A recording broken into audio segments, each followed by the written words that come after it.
to you. It's such a beautiful day today after the whole talk about the wedding yesterday. If you followed it, you find out it was such an amazing time for all of those who attended and all the online in-laws. This is Atlantic Television Network, and Atlantic Blowout is the program. It's a syndicated live program of the network featuring chit-chatting and conversations on special interest topics, on news events, on stories through correspondence reports, also experts' opinion and our stakeholders' analysis. For the stories we have for you today, we'll take this one from the economy, where it states that Tinubu pledges to strengthen organized private sector. And then we'll take another one on jailbreak. We won't allow repeat of Suleja incidents. Remember the Suleja incident where we had the construction going on and then we had some prisoners escaping. That was a jailbreak at that time, and the FG are telling us that they will not allow it to happen again. And then on presidential jets, the talks has been on that we're about to get a jet for the president and his vice. Well, Akpabio has dismissed this particular claim, saying that the Senate did not make such approval. And then we'll take a story from ASU. ASU has been in the news for some time now, different chapters going on strike. We've had the Abuja chapter on strike, and then the Senate visiting them concerning that particular strike and telling them look for alternative ways to solve the problem of funding of this particular university instead of solely depending on the government. Now we're looking at ASU Uniport. They're protesting 30 months arrears for 325 lecturers. Another story about ASU from another chapter again, and this particular chapter now, ASU Uniport, they're saying that if this is not handled and looked into by the federal government, then they might go on another strike. And this is not something that I think parents, students, and even stakeholders want to hear at this time. And then we'll look at this story on minimum wage. Anything above 62,000 will create crisis. I stated yesterday on the show, Atlantic Blowout, that some Nigerians are actually divided on this minimum wage. Some Nigerians are of the opinion that if you pay so much for minimum wage, it's going to cause inflation. While other Nigerians are of the opinion that look at what is going on. We are already in an inflation. If there's inflation already and the economy is not smiling on Nigerians, so it would not be a bad idea for you to increase the salaries of the people so that they can live well. And then on Naira abuse, we are determined to defend sanctity of currency. This particular story is focused on the ruling for Cubana chief priest, the popular Cubana chief priest. You'd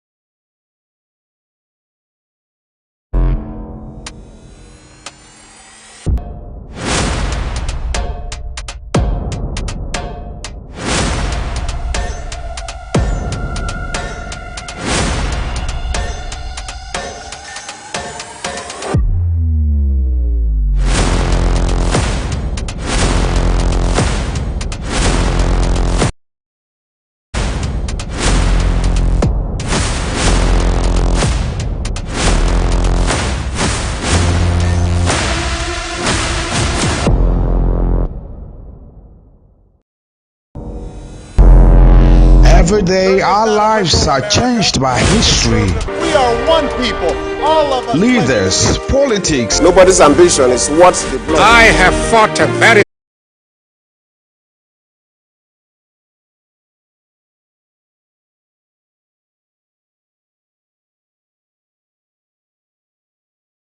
on ATN Politics today.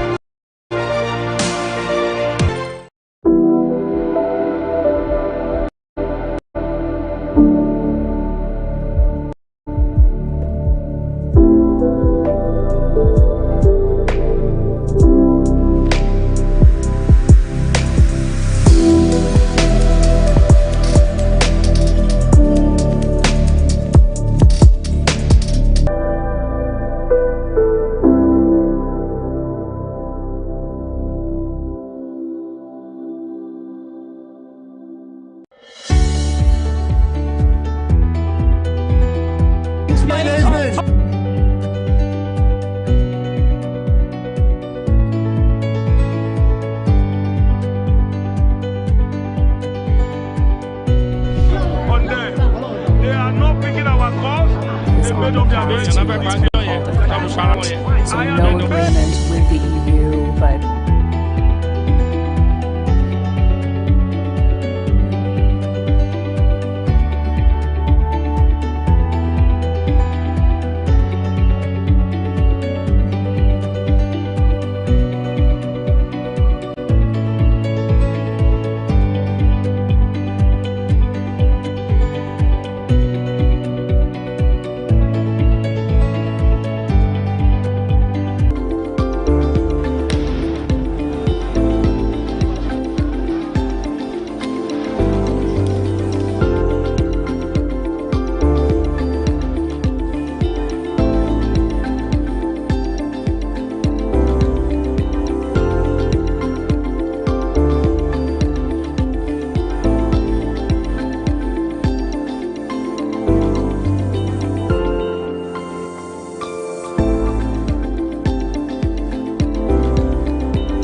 From the line across the ocean to the land beyond the mountains, through the Sahara, we bring on-spot news, live analysis, expert discussions on trending stories in politics, business, socio-economy, sports, and documentaries.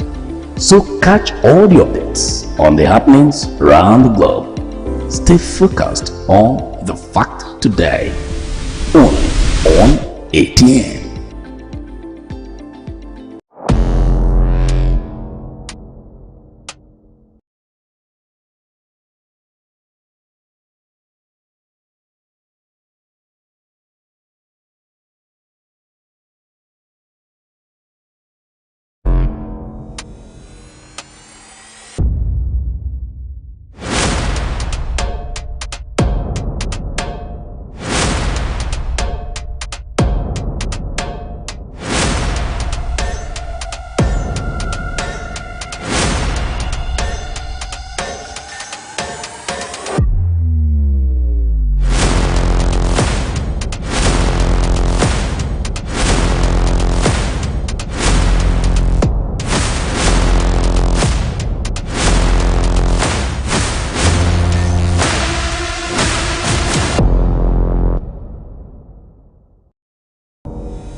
Every day, our lives are changed by history, We are one people, all of us. leaders, politics, Nobody's ambition is what the blood. I have fought very firmly. natural occurrence, war, and the world economy. I belong to everybody and I belong to nobody. ATN covers it all on ATN Politics today.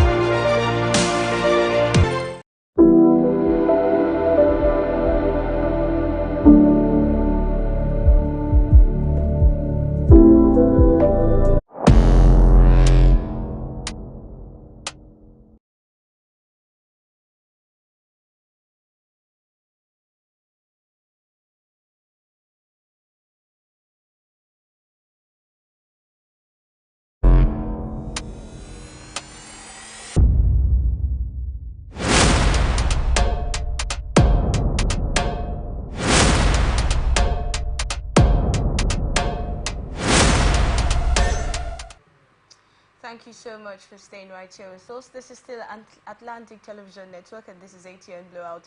I have my guests already seated in the studio. I told you after the short time out to introduce our guests and delve straight into the stories. We have with us Gogo Fubara Eyala. He is a journalist and he's a public affairs analyst. Good morning to you. Good morning. Why did you smile when I mentioned your name? Was it the Gogo part or the Yala part? Which of them? None of the above. Okay, thank you for joining us. Let's look at the first story we have. President Bola Tinubu has pledged to strengthen the organized private sector and rebuild the country's economy.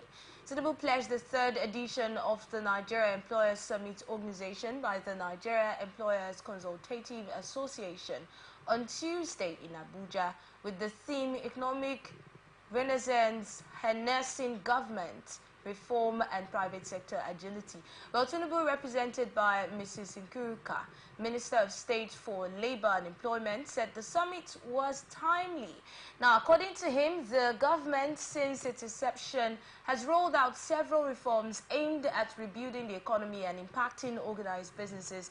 He, however, said that the current challenges were surmountable and that the government will do its best to surmount them. Talking about the renewed hope agenda, the current state of the economy, the fact that businesses have to thrive right now, and the fact that we have lots of multinationals leaving the country at the moment, and the fact that we have to revive our economy with the businesses that we have now, especially talking about private sectors now. So how much do you think the government has been doing concerning making business easy or businesses thrive in Nigeria? Well, I think, probably what the government means, is different from what they are saying. What do you mean? Sometimes people say what they mean, and then sometimes people, politicians, then they don't mean what they say, so they are saying something different. Let me tell you, if you want to build the economy, you understand? Okay, First of all, you study this economy. What is this economy dependent on? One of the things we are dependent on here, there are two major things. We talk about energy. Energy in terms of, fueling, diesel and all that power, and the energy in terms of power. So take Atlantic TV, for example. You need power to be on air. Yeah. And so, first of all, the government came and then they increased the electricity rate bill you're going to pay. So which means you're going to incur more cost operating. And they say they want businesses to thrive. Yes. Meanwhile, they are taking more money from you on how to survive. Because when the employer pays so much tax, because it's tax now, if you increase tax, it's going to pay more for electricity. And then when you move him to what you call band A, the electricity tariff is now multiplied by 3. So if this man used to make 100,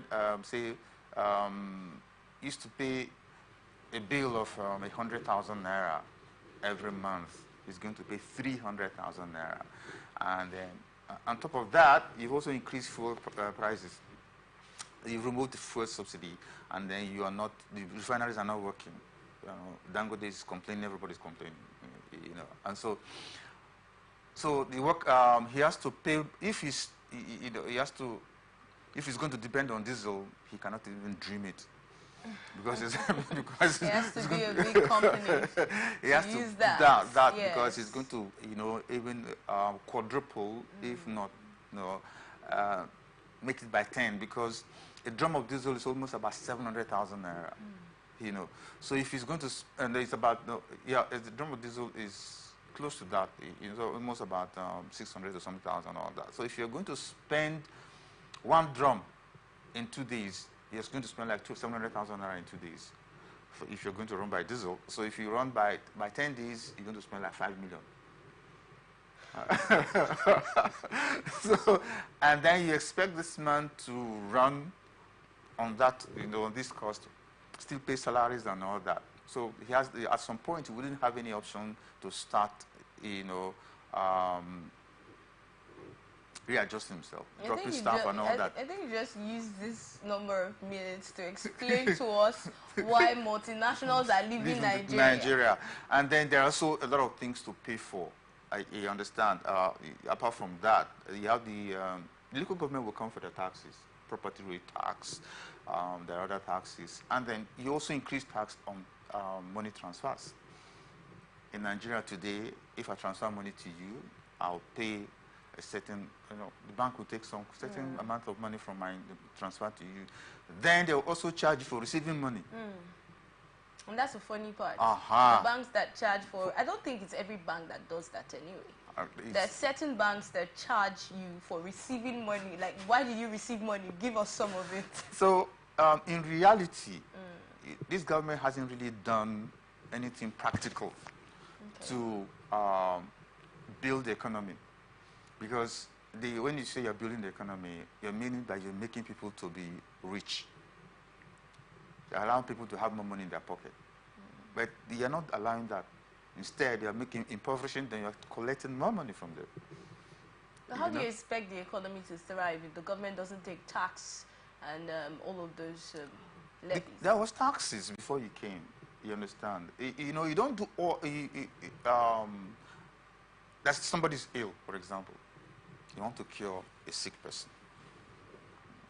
This guy has headache, he has, fever, he has malaria, he has typhoid, he has everything, one person, you want to treat him. First of all, you look at him, you do some tests, and you look at the kind of drugs you can give him that will help to ameliorate or cure the disease and also keep him alive. Because he may not be strong enough to take certain drugs. So you're describing Nigeria's economy as a man who has all these diseases. It's worse than that. Wow. Worse than that? Yes, it's sick. And you came on, so when you on the first day you were handed over government, they said there will be no more fuel and subsidy. Everybody thought was that supposed to be a problem in the first place? It's not a problem. Okay. It's a problem if you don't have an alternative, an option. If you know how, you know, there should be, if you say, if a mother is going to stop breastfeeding, she should have something to replace breastfeeding. You don't just stop breastfeeding and then expect the child to be happy. Okay, so we'll come to the part where you tell us some of the recommendations or what you think would have been the alternative when fuel subsidy was taken off. But let's also get to look at some of the steps that the government has taken towards making business easy or helping businesses thrive. Now, we have the loans that were talked about. I can't really remember now if it was loan or grant, but I know it was in the news that for large-scale businesses, 1 billion naira. For small-scale businesses, I think 1 million naira, thereabouts. You can access it if you're a business owner. And then yesterday, we heard in the news that manufacturers and farmers are going to have withholding tax waivers now. Okay. They're not going to be paying that. So looking at these two steps, I mean, amongst others that I might not have mentioned now, don't you think that those are moves or attempts by the government to help make doing business easy? How much is the withholding tax? I mean, how much percent? Okay, 5%, 7.5%, you know, okay, let's say 7.5 or 10% withholding tax. Now, you know, so what is withholding tax? Withholding tax simply means when you do business with a company, you know, the client, the person you do the business with, you know, takes a certain percentage of what he's supposed to pay you, Of course. as withholding tax, and then pays that money to the government and gives you a receipt for that. Okay. So let's say you do a business of 100 million. And then you're going to have, it's supposed to be paid 100 million, and then they take 7.5% of that, which is about 7.5 million. They're supposed to take from that and then pay to the government. That's withholding tax and all that we are talking about. It's okay. Don't pay withholding tax anymore, you know, because we see that it's a burden on you. Congrats. We appreciate that. You know, we appreciate all that. Do you agree know, that's a step towards yes, helping yes, it kind of you know, lowers the burden. Okay. However, you know, you are also taking this money through the back door. How? You're taking this money through the back door through other taxes that are still there that is affecting businesses. See, transportation is what makes life easier for a city dweller.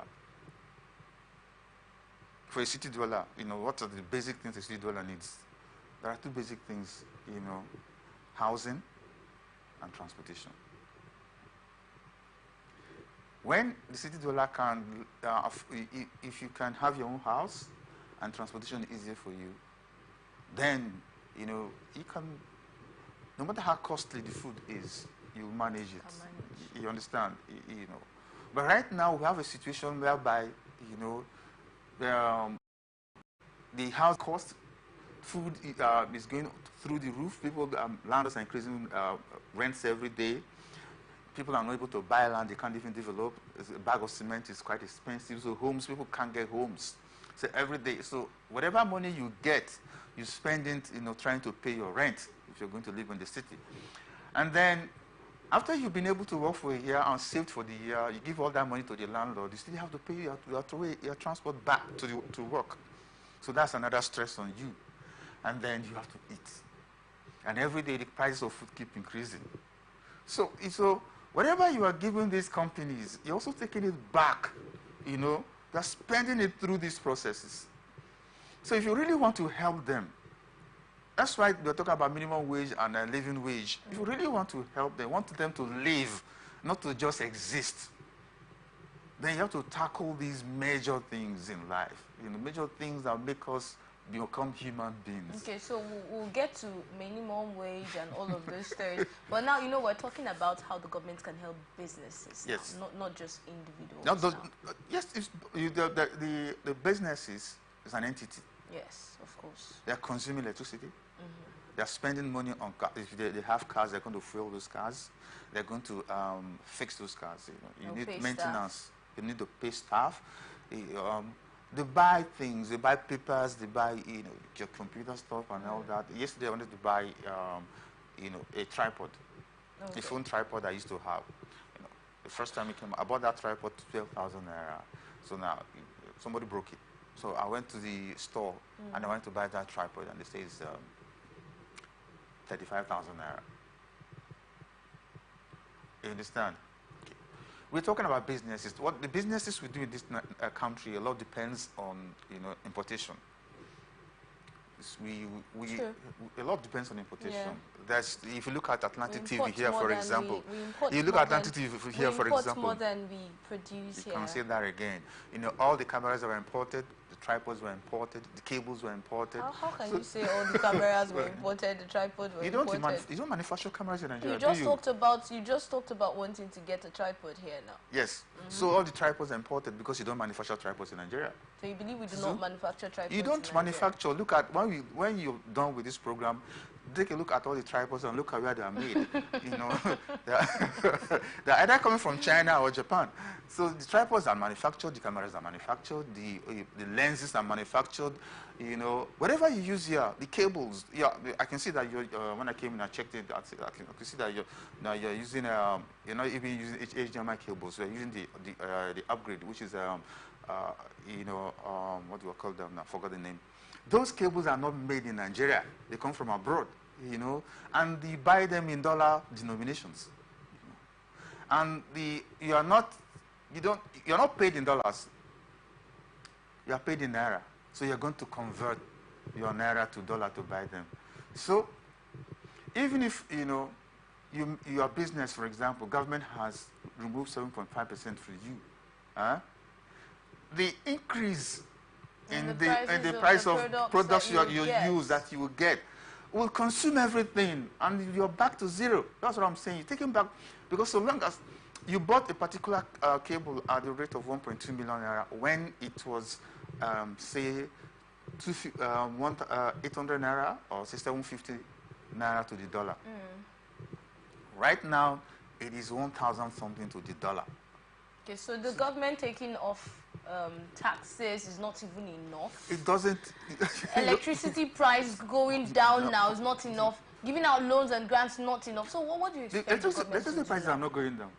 No, even if it does, no, we'll still sit down on this table or if around you this bring down, table let and me tell say you, I'll it's tell you not that there are enough. two things you need as a business. Okay. You need energy. If you bring down the rate of electricity, you will help businesses a lot. Okay. And then if power is steady, if I don't need to buy diesel, if I don't need to buy fuel to run my business, and there's pitch it is giving me, even if it's 18 hours a day, 18 to 20 hours a day, and it is affordable, it will help me a whole lot. All right, now let's look at, since you have mentioned electricity, before we move on to the next story, you know that one of Labour's demands is bring down the price of electricity. And that's like speaking for Nigerians, because once it went up, Nigerians were like, what's going on? That was when we knew that electricity was actually low before. We didn't know until it was increased. But why do you think the government is not making, comments about this electricity price?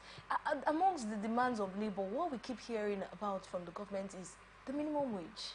Or this is the price we want it to be, and then Labour comes back. But hey, that's not the only thing they're asking for.